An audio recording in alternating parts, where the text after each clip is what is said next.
Siemano strzelcy, tu Kons HFT1. Ci z Was, którzy oglądają mój kanał, już pewnie wiedzą, w ostatnim odcinku z Pucharu Hunterów na zawodach powiedziałem, że to ostatni raz, kiedy startuję z karabinkiem Steyr. No właśnie, ale nie do końca. Pozostałem przy firmie Steyr Sport. Steyr to austriacka firma produkująca nie tylko broń, ale także wiatrówki typu Match.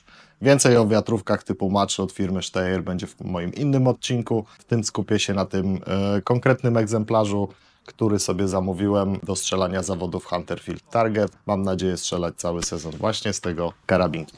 Od razu powiem, że w komplecie taki ładny kufer otrzymujecie. Wcześniej, gdy dodawali kufry do karabinków maczowych, one były na kluczyk. Teraz już robią na taki kod. No to jest jedynie zabezpieczenie przed dziećmi, żeby nie mogły dobrać się do wiatrówki, natomiast jeśli chodzi o faktyczne zabezpieczenie samej wiatrówki przed dostępem osób trzecich, no nie jest to dobry sposób. No nieważne, otwieramy. Zatrzaski.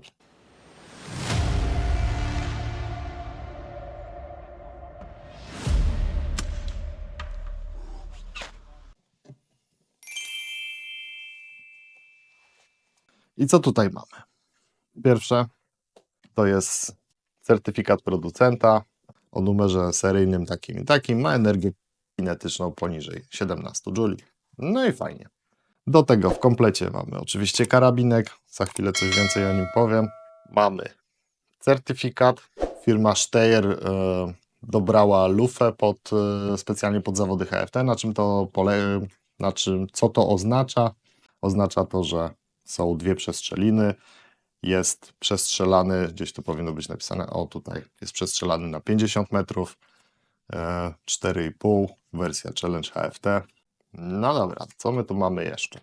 Dalej mamy zestaw ulotek, instrukcja, jakieś naklejki. Już ją kiedyś miałem. To jest ciekawe, zaraz Wam o tym opowiem. Instrukcja od kufra. No i instrukcja od samego karabinku. Ostatnią rzeczą, którą mamy razem z karabinkiem, to zestaw narzędzi. I tutaj będzie ciekawa rzecz. No dobra, przejdźmy do samego karabinka.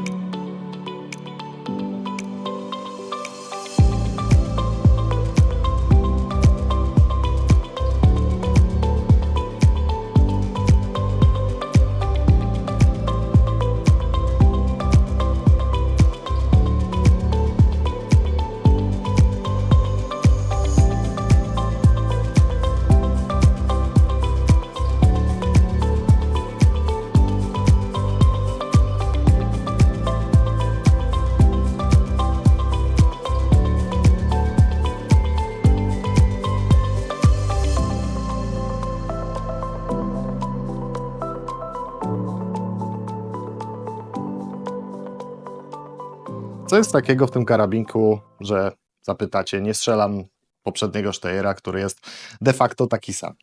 Kolor? No nie. Co prawda wybrałem taki złoty kolor osady, natomiast jeśli chodzi o poprzedniego challenge'a, w zasadzie o poprzednią wersję HFT, to jest tutaj kilka istotnych różnic. Ten Steyr, ta wersja jest określana przez producenta jako HFT Super. Oznacza to, że została zmodyfikowana pod strzelectwo terenowe Hunter Field Target. I teraz najważniejsze różnice pomiędzy tym karabinkiem, z którego wcześniej strzelałem, to jest palm rest. Tutaj mamy palm rest regulowany. Dodatkowo baka. Baka jest regulowana i pochodzi od innego modelu Challenge. Do tego mamy inną stopkę. Stopka tutaj jest od niemieckiego Meka, nie wiem jak to się czyta. Ta poprzednia była troszkę inna. W poprzednim modelu jest troszkę inna. I teraz najważniejsza rzecz. Tak zbudowany Steyr jest dla mnie idealny pod HFT. Głównie chodziło o to, że baka w poprzedniej wersji jest takim kwadratowym klockiem. Wrzucę Wam przebitkę. Nie do końca pasuje to dla mnie nie do końca mi to pasowało i dlatego mogłem oczywiście tamtego przerobić, ale chciałem już mieć, że tak powiem, gotowy komplet. Jeszcze jedna rzecz, którą tutaj widzicie, to dodatkowo dołożone jest obciążenie tyłu.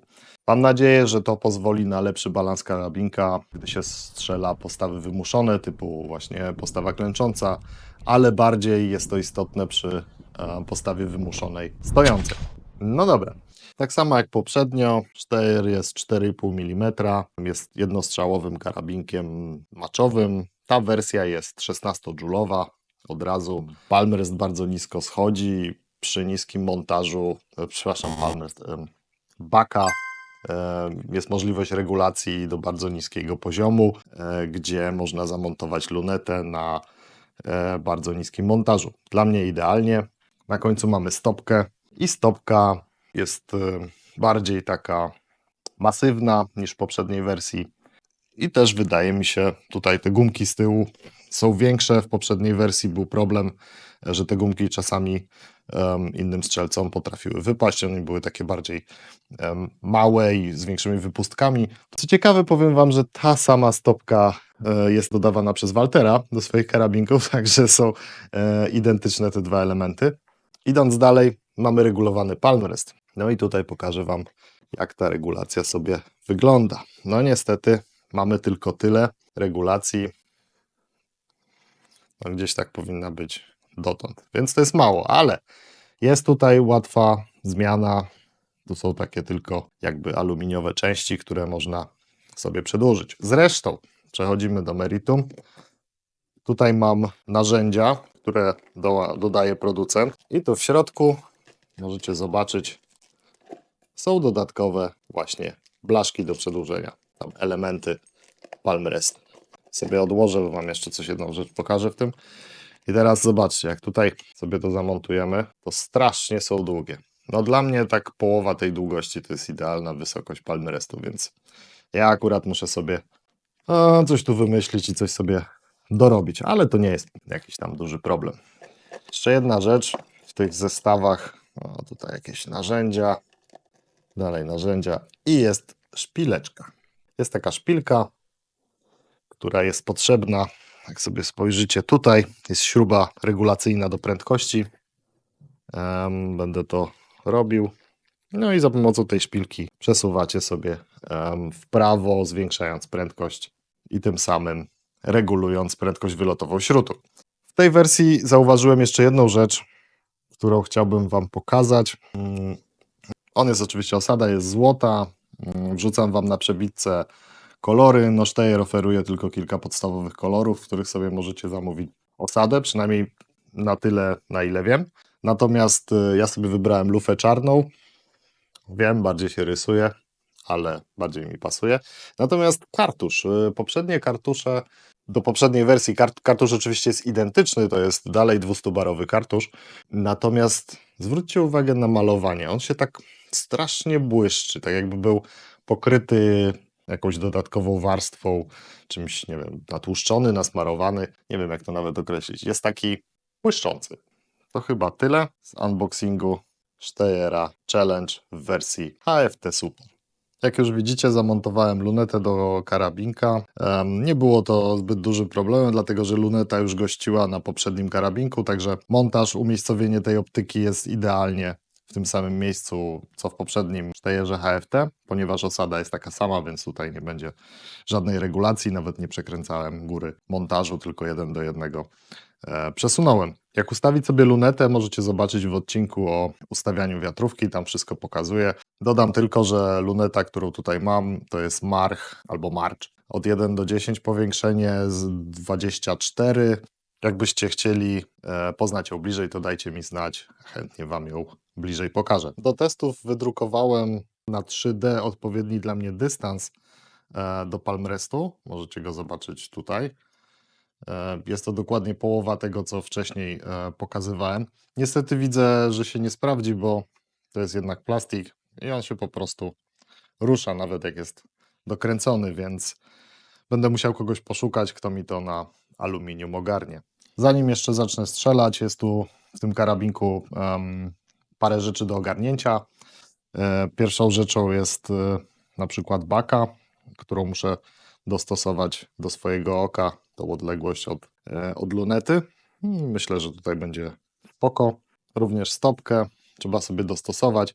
O ustawieniu stopki i baki już mówiłem w odcinku o postawach wymuszonych, także zapraszam, o postawie wymuszonej stojącej dokładnie. Teraz mam jeszcze kilka rzeczy do ogarnięcia przed pierwszym strzelaniem, czyli na pewno będzie to regulacja spustu. Tutaj mamy spust 3D, czyli możemy sobie regulować pierwszą drogę, którą naciskamy, potem samą siłę nacisku oraz na końcu możemy sobie tą drugą drogę już strzału wyregulować. Lewo, prawo, tak samo przesunięcie tej części. Tak widzicie, mniej więcej jeszcze jak będę zaczynał strzelać, ustawiał tą wiatrówkę, no to wtedy te elementy jeszcze sobie może dopracuję.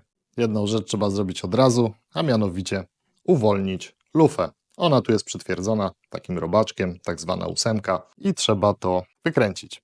Legenda głosi, że lufa jest bardziej stabilna i mniej wrażliwa, gdy jest swobodna, gdy sobie może swobodnie tutaj poruszać się. Dlatego pozbędę się tego robaczka raz na zawsze. I już go nie ma. Teraz niestety łyżka dziegciu. W komplecie do karabinka przychodzi taki adapter, a ten adapter służy do wkręcenia kartusza bezpośrednio do butli i naładowania go do 200 bar. Problem w tym, że ten oto konkretny adapter, który wciąż daje producent, on jest do butli, które mają 200 bar. Problem polega na tym, że z takiej butli 200-barowej naładujesz kilka razy do pełna taki kartusz, a potem w tej 200-barowej butli ciśnienie spada. Dlatego wszyscy używają 300-barowych butli. Mogę sobie wyobrazić, że jest to zrobione dlatego, że kartusz jest 200-barowy, więc żeby nie nabić tego kartusza 300 barami, tak jak jest w takiej butli, dlatego, nie wiem, chyba względy bezpieczeństwa coś takiego jest dodawane. No niestety, albo trzeba sobie dokupić taki adapter, który ma tutaj więcej gwintu i wtedy on jest dostosowany do butli 300-barowych, albo trzeba zastosować taką przejściówkę i wtedy, jak widzicie, ona tu ma więcej gwintu i to sobie wkręcamy i w ten sposób możemy ładować powietrze z butli 300-barowej do naszego 200-barowego kartusza. Oczywiście nie możemy przekraczać tych 200 bar w kartuszu. Ostatnia rzecz, o której chciałbym teraz wspomnieć, to śrut. Odcinek o dobieraniu śrutu, jak to zrobić poprawnie, już robiłem. Natomiast do tego będę chciał dobrać śrut i tutaj mam takiego Exacta. To jest, proszę ja Was, matryca. Pierwsze dwie cyferki 16, 452 kaliber. To 452, 451, 450 w przypadku Steyera w zasadzie nie ma różnicy. No i tutaj mamy 16. Do tego sobie wezmę jeszcze shorta, bo short to jest 34 matryca. Na shorcie strzelałem z poprzedniego Steyera i bardzo dobrze ten śrut się sprawował. Ale żeby nie był to tylko Exact, to jeszcze wypróbuję sobie Quissa Doomed i również wypróbuję sobie Quissa Streamline'a. Także 4 różne matryce, 2 różnych producentów. Zobaczę, na czym to będzie najlepiej się spisywać. No dobra, to teraz biorę go ze sobą, idę sprawdzić śrut oraz ustawić 0.